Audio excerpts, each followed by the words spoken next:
അസ്സലാമലൈക്കും. പച്ചൂസ് കിച്ചണിലേക്ക് എല്ലാവർക്കും സ്വാഗതം. ഞാൻ ഇന്നിവിടെ തയ്യാറാക്കിയത് ഇറച്ചിപ്പത്തിലാണ്. വളരെ ടേസ്റ്റിയാണ്. ഇത് ഈവനിങ് സ്നാക്കാണ്. ഇത് ഇനി എങ്ങനെയാണ് ഉണ്ടാക്കുന്നതെന്ന് നോക്കാം. ഇറച്ചിപ്പത്തിലിൻ്റെ ഫില്ലിംഗ് ഉണ്ടാക്കാൻ വേണ്ടി ആദ്യം നമുക്കൊരു പാൻ വെച്ച് അതിൽ അല്പം ഓയിൽ ഒഴിച്ച് കൊടുക്കുക. അതിനുശേഷം ഉള്ളി ഇട്ട് കൊടുക്കുക. ഇത് നന്നായി വഴറ്റിയെടുക്കുക. ഇത് വലിയ 3 ഉള്ളിയാണ് നന്നായി ചോപ്പ് ചെയ്തെടുത്തിട്ടുള്ളതാണ്. പാകത്തിന് ഉപ്പ് ചേർത്ത് കൊടുക്കുക. നന്നായി വഴറ്റിയെടുക്കുക.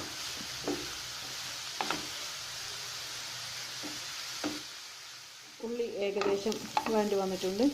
ഇനി നമുക്ക് ഇതിലോട്ടേക്ക് ഒരു പച്ചമുളക് വട്ടത്തിലരിഞ്ഞത്, ഒരു കഷ്ണം ഇഞ്ചി, 3-4 അല്ലി വെളുത്തുള്ളി, അല്പം കറിവേപ്പില, ഇവയെല്ലാം കൂടി ഇതിലോട്ടേക്ക് ഇട്ടുള്ളൂ. ഇത് നന്നായി വഴറ്റിയെടുക്കാം.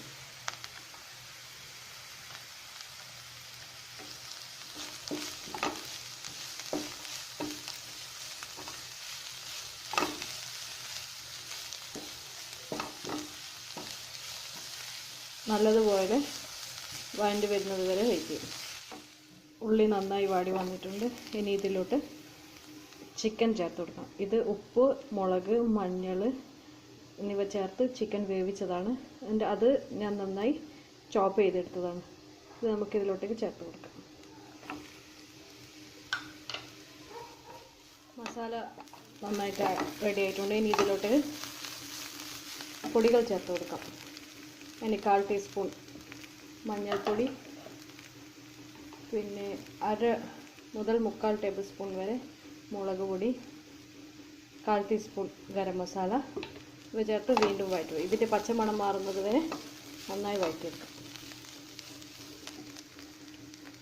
ഒരു പിടി മല്ലിയില ഇവയും കൂടെ ചേർത്ത് നന്നായി മസാല മൂപ്പിച്ചെടുക്കും.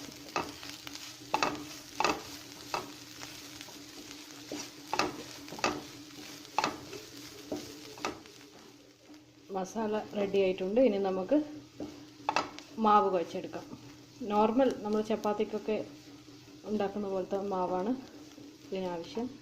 പിന്നെ ചിലവർ മൈദയിൽ ഉണ്ടാക്കും, ചിലർ ഗോതമ്പിലും മാവ് കുഴക്കും. നിങ്ങൾക്ക് ഏതാണോ ഇഷ്ടം അതുപോലെ മാവ് കുഴക്കാവുന്നതാണ്. മാവ് ഞാൻ റെഡിയാക്കി എടുത്തിട്ടുണ്ട്. ഇതുപോലെ ചെറിയ പൂരിയുടെ വലിപ്പത്തിൽ ഉരുളകളാക്കി വെക്കുക. ഇനി പരത്തി അല്പം മൈദ തൂവ വെച്ച് പരത്തിയെടുക്കാം. ഈ വലുപ്പത്തിൽ പരത്തിയെടുക്കാം. ഇനി ഇതിലോട്ട് ഫില്ലിങ് വെച്ച് കൊടുക്കാം.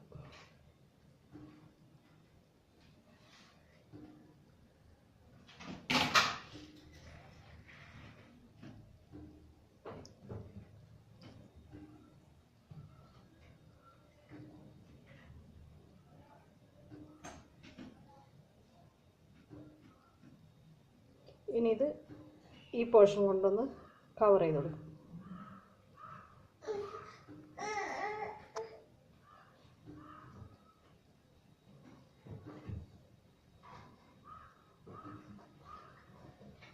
സെൻറ്ററിലൊന്ന് പ്രസ് ചെയ്ത് കൊടുക്കാം.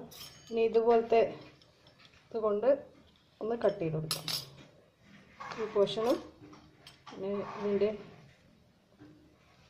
ഈ പോർഷനൊന്ന് ലെവൽ ചെയ്തെടുക്കാം. ഇതുപോലെ എല്ലാ മാവും ഫില്ല് ചെയ്തെടുക്കാം.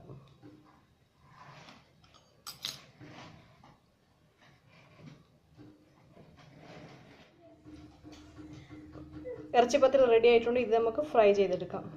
അതിനായി ഒരു ചീനച്ചട്ടിയിൽ എണ്ണ ചൂടാൻ വെച്ചിട്ടുണ്ട് ഞാൻ. ഇനി അതിലോട്ടേക്ക് ഇതിട്ട് ഫ്രൈ ചെയ്തെടുക്കാം. എണ്ണ നന്നായി ചൂടായിട്ടുണ്ട്. ഇനി ഇതിലോട്ട് ഓരോന്നിട്ട് ഫ്രൈ ചെയ്തെടുക്കാം. ഏത് തരം റിഫൈൻഡ് ഓയിൽ വേണമെങ്കിലും ഉപയോഗിക്കാവുന്നതാണ്.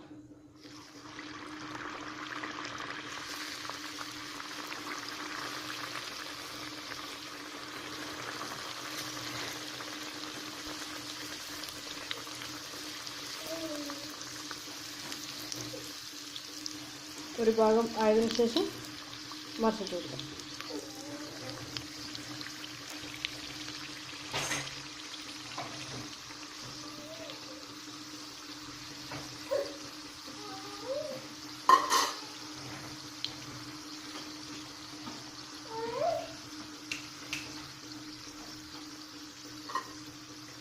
ഇത് റെഡി ആയിട്ടുണ്ട്.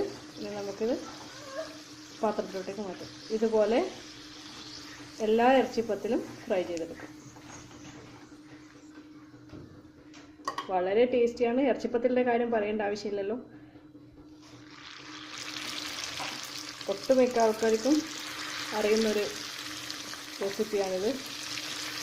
ഇതുപോലെ എല്ലാ ഇറച്ചിപ്പത്തിലും ഫ്രൈ ചെയ്തെടുക്കാം. ഇറച്ചിപ്പത്തിൽ റെഡി ആയിട്ടുണ്ട്. ഇതെല്ലാവരും വീട്ടിൽ ട്രൈ ചെയ്ത് നോക്കാം. വളരെ ഈസി റെസിപ്പിയാണ്, വളരെ ടേസ്റ്റി റെസിപ്പിയാണ്. ഈ വീഡിയോ നിങ്ങൾക്ക് ഇഷ്ടമായെങ്കിൽ please subscribe my channel, share and like. Thank you.